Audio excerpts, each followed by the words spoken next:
Good morning, good afternoon. I think it's noonish, past noon. My name is Nelly, and I am from the MOE curriculum team. So part of what I do is textbook. We help put the MOE textbooks together. We have adopted the American Common Core. I worked in Atlanta, Georgia for about 12 years before moving to the UAE. And because of my AP experience and Common Core experience, I had a chance to start working on the curriculum. And I always believe that teachers, the ones on the field, are the ones that we need to work with, because we need your feedback. We need you to tell us what it is that we need to change, add, and subtract. So how many of us are teachers, math teachers? All right. How many of us are administrators? Alrighty. How many of us are non-math? Non-math, which is good, which is excellent. So I have a lot of math. So what are we doing today? We're going to talk about ways to engage the disengaged student. It's a catchy title. So I hope that I will be able to demonstrate that with you. It's always good to begin with a big question.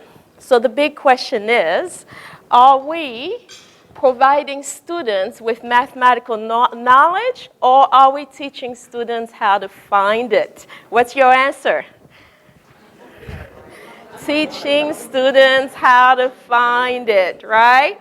That's the right answer. But when we are pressed with time, what really happens? Do we really do that discovery learning? So we know the right answer, but what it is that we do. So our objectives today will be to identify problems in the mathematical classroom.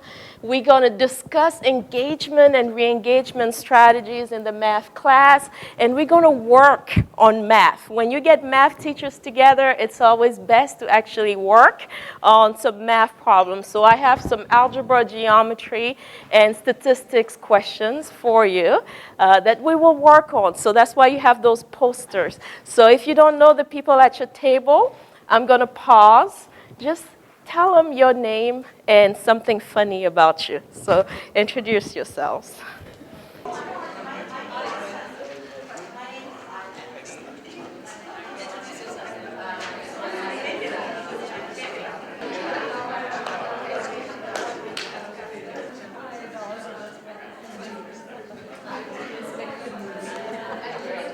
So if I am teaching UAE students, I need to ask them, who do you love? And they would say, I love the Sheikh. And what is the Sheikh all about? The Sheikh is all about innovation and technology. So if I am your math teacher, let's talk about some innovations in Dubai. So we need to bring the math back to what our students can relate to. And that's part of what the engagement is all about. Challenges in the math classroom. As I go around, many math teachers say, pacing versus poor basic skills. Nelly, can you tell me, all these trainings and conferences that I go to, could you tell me how I can manage the two? The curriculum goes this fast, but my students are here. They can't even add, they can't subtract, they can't multiply, they cannot divide. Can somebody please hear me out? So math teachers are struggling with creating a bridge, I believe. Then the second one is no homework time, and yet my principal wants me to build independent skills. Talk to me. True or not true? So true. Then we would say assessing and providing timely feedback. So we have teachers who are going home with stacks of papers. I have to give so many formative assessments, summative assessments. Can somebody please give me a break? I need help. All right? And then fostering retention and creating connections. So you are saying, listen, I know what it is that you're telling me. That's the theory. But could you give me something realistic and practical? All right? And then developing collaboration skills. So they want to see our students in group, but really they don't have those social skills. I am a math teacher, and yet you want me to teach EAL and all these different collaborative strategies. Can I just teach math? We have promoting engagement and developing problem-solving skills, differentiated instruction, and data-driven instruction. So much that's happening in the math class. Now, for the purpose of my presentation, I'm going to focus predominantly on engagement and problem solving, but feel free at your tables when I give you that time to share practical solutions, all right, to some of these problems that you have and that you face in your math class, all right? So, and as we discuss engagement and problem solving, how many have heard about the SMPs? All right, so we're going to call on one person from this table. What does SMP stand for? Ding-a-ding-a-ding-a-ding. SMP stands for Standards for Mathematical Practices. Alrighty? And my question to you, because one thing is when we have a problem, we tend to point a finger, right? And we know that in psychology, you need to bring that finger back towards you. So I'm going to say, please look at the SMPs, the Standards for Mathematical Practices, and think about the one that you still need to improve on. So think about, so as you reflect on your mathematical practice, do you still need to teach your students how to make sense of problems and persevere? What does that mean? Are you that teacher who doesn't give them that thinking time? Or is this an area where you still need improvement? Or are you that teacher who still needs to teach his or her students how to attend to precision? Meaning what? Meaning that when you give them a math problem, do you actually give them a ruler and something as basic as measuring? Or do you have the PowerPoint up and you say this rectangle is 4 centimeters, 2 centimeters? So are you going to give them a ruler and make them measure? Or are you going to put those numbers in? Which area still needs improvement? Look for and express regularity in repeated reasoning. Would that be you? Or model with mathematics. So it's very important when we think about these problems, let's not point fingers. Let's begin with the man and the woman in the mirror. So begin by looking at your own practice. So we will have 4 keywords in today's presentation: engagement, attainment, retention, critical thinking. I'm going to try to define them and share some strategies. So when I think about engagement, here are some pictures. Engage or disengage? Disengage. What about this one? This. What about this one? What about these students? They're angry. They are still engaged, and they're engaged in different things. While I'm teaching math, my students are thinking about ice cream. Some of them are thinking about Minecraft, Fortnite, all these different games that students play nowadays. This student is thinking about her TV show. So I believe that when we speak engagement, we want to go back to the context of our students. It's so important to go back to their context. So the fact is that all children are born curious. With all of our children are born curious. So what happened? The why of learning, the what of learning, and the how of learning are not connected. So you want to re-engage your students, emphasize on these three.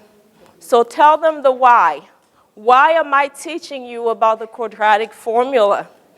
Tell them the what. So what are the key skills? So give them a quick summary at the end of your lesson.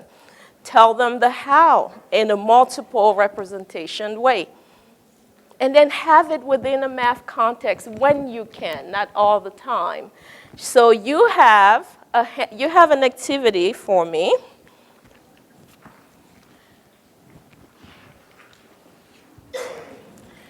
An engaged student is a critical thinker. So I've given you one handout which has some categories of critical thinking. It's not the packet, it's just a single page. It has some yellows on it. So do you see it with a question mark? So what I need for you to do, working as a table, within each category, yeah, I believe I have extras. So by each table, you could grab some. By each table, you could grab some additional. So here's what I need you to do. I've given you some words. Please match those words to the category that you think it should match to. And think of a missing category. There's one category that's missing. Take about 7 minutes at your tables. Work together, pairs or as a whole table. So on each poster, you will be recording your answers as a group. All right, because we are putting our brains together to solve a very serious problem in mathematics. Which category do you think is missing from this list? There is one that's missing. Now, don't utilize your entire poster paper. Maybe you can divide it into 6, because I will have you do 6 activities if time allows. So just take a little bit of space. As a table, create a new missing category, 5 minutes.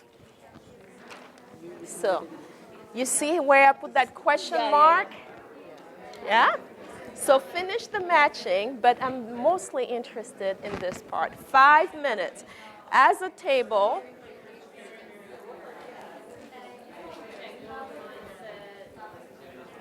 so we have our poster paper, we have the markers, and decide who's going to be your recorder.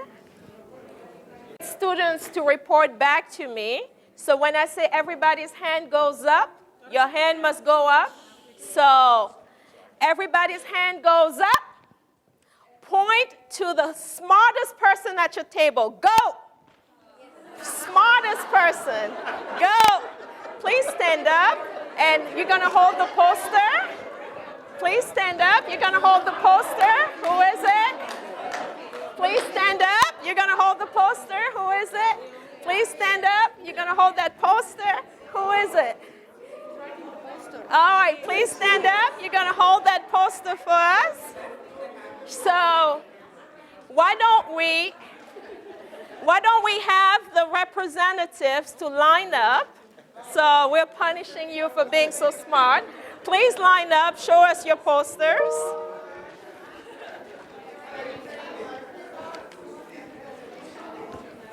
All right, very quickly, representatives. We're going to go in this order. Still waiting on one. And ladies and gentlemen, let's listen up. These are the smartest persons. So they have to tell us why.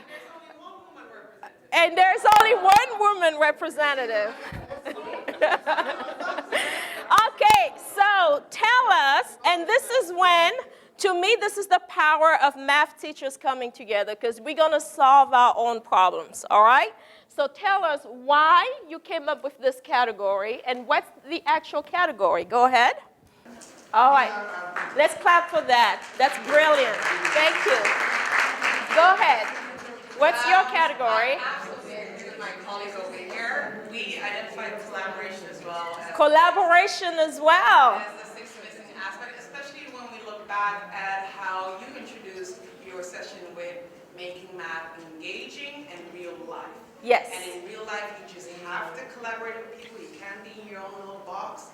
You have to work with people from different disciplines and different fields. Very for true. you to be able to display leadership qualities, have proper debate and argumentative skills, be a contributor and team player, be able to distribute roles and responsibilities, fair play, tolerance, time management, and organization. I love tolerance. Let's clap for that. Fantastic. Please go ahead. What do we have? Our table came up with gritty. And based on that, we came up with the idea of a student who perseveres through a problem. They seek more from what they did. They learn from their mistakes, and they reflect on their failure, and they have a growth mindset. Reflect on their failures. Fantastic. Please clap for that. Yes? Go ahead. So what we were thinking, the first 5 categories, I think these describe our dream student. So I felt that one is still missing, which is motivated. So an engaged student is motivated because we all like the students who are ready for the challenge, ready for the next step, and willing to learn. Motivated. And I've seen lessons where the 5 first minutes of motivation of a teacher turn that lesson upside down. To So true. So true. Let's clap for that. The first 5 minutes. Yes. Last but not least, what do we have? For 2 reasons, we said that real-world applications is what was missing. One, because one of the first words you said was relevance. Yes. And so there needs to be some relevance to what we're doing. And actually, if you don't teach any application, there's no tie to the student. So the computation and everything can go out the window as soon as the test is over. Relevance. Yes. We thought that relevant, any student who was going to apply real-world applications would recognize concrete connections, have logical thinking, and model thinking. Let's clap for that. Fantastic. Thank you. You can join your seats. Now, you guys, next we're going to think about the most creative person at your table, okay? So the answers were for analytical thinker, recognizes differences and similarity and is skeptic. For the excellent communicators, explains, expresses. For the creative thinker, curiosity and imagination. For the open-minded, humility. Humility is so key. Many of our students don't have that embedded in them. Inclusive. I think one group spoke about inclusive, which was so true. Problem solver, pays attention to details while implementing a plan, appraises the best solution of a plan. If you had your words in a different category, it's okay. It's perfectly okay, all right? So don't beat yourself up over that. The additional category, according to McGraw-Hill Publishing, is self-knowledge. As a math teacher, please teach your students to know his or herself. And I think the group that said collaboration, the group that said greedy, that's so true. We want our students to be metacognitive. We want our students to be self-aware, self-adjusting, reflective, and wise. So as we give them the mathematical knowledge, we also want to give them the mathematical wisdom. So that's a missing category in many of our math classes. Yes? Confidence, I believe, will also be here. Because when you're self-aware, it builds your confidence. So re-engaging the disengaged student involves everything that we discussed, but it also involves that self-awareness, that metacognition, that self-adjustment, that reflection. So please don't take it out of your instruction. Does this mean that you need to do it every day? No, maybe once a week. Have a problem that involves those. So I will skip this part because I really want us to get to our math question. So engagement means recruiting interest, sustaining effort and persistence, self-regulation. So from now on, when you think about, I want my students to be engaged, I want to hook them, I want to keep them, and I want them to reflect. All right? So engagement, I found this. Find it. Find a needle in a haystack. Begin. Will students be engaged with a question like this? Not at all. So if I give them a question like this, find a needle in a haystack, begin, I will lose my students. Engagement also means choosing the right mathematical task. Because when you don't choose the proper mathematical task, you cannot keep them engaged for 50 minutes. So your packets that you have, so everybody has a packet. If you do not, they are right here at the center. So your packets allow you to have a guideline for choosing the right mathematical task. And this is kind of where we are headed now. So on the first page, you have the guideline. On the back of it, you have an example. On the second page, you have 3 math questions that we are actually going to do. Because engagement means choosing the right task. If I don't choose the proper task, I lose my students. So ladies and gentlemen, we are math teachers. Let's do some math. If you can please quickly read through the first page, take 7 minutes to complete the 3 math questions on the second page. Take 7 minutes to complete the 3 math questions on the second page. Well, which is... Well, the third page, yes, 1, 2, 3, which is where I said 1, 2, 3. I will ask for no collaboration and no calculators. So if you only completed the first question, then discuss question 1. Choose one question that you found interesting. Please discuss it. 4 minutes. So was it question 1, question 2, or question 3? This way was much different than the other way. Because of time, I will skip the next page. So please turn the page for me. So do you see that next page? Please skip that. Now, for all the answers, you're going to have to speak to me at the end. I can give you the answers. So I want you to skip all the way to this page that talks about the dog food. Do you see the dog food? Now, as a powerful math teacher, not only would I give you that dog food question, but I will show you sample of answers. So everybody's looking at the dog food. Do you see many other ways in which students answered the dog food question? What I need for you to do, we need to know the difference, and I'm going to leave you with this. So I ran out of time. I cannot do my statistics question, but you will be able to look at it. So I need us to close with this conversation. Listen up. I need you, for methods B and C, I need you to ask 2 advancing questions. And then you will say, Nelly, what do you mean by an advancing question?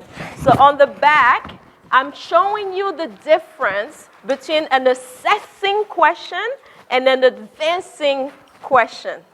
Within the math community, we need to do a better job at asking advancing questions.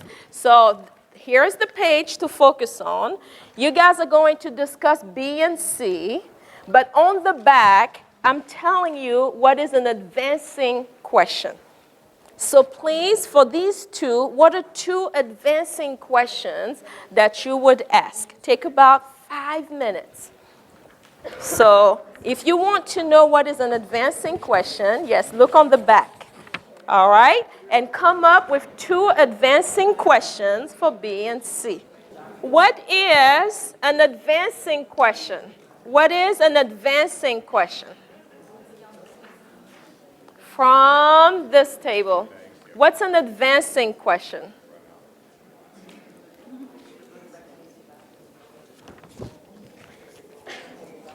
It's a critical question. Yes, come back here. Yes.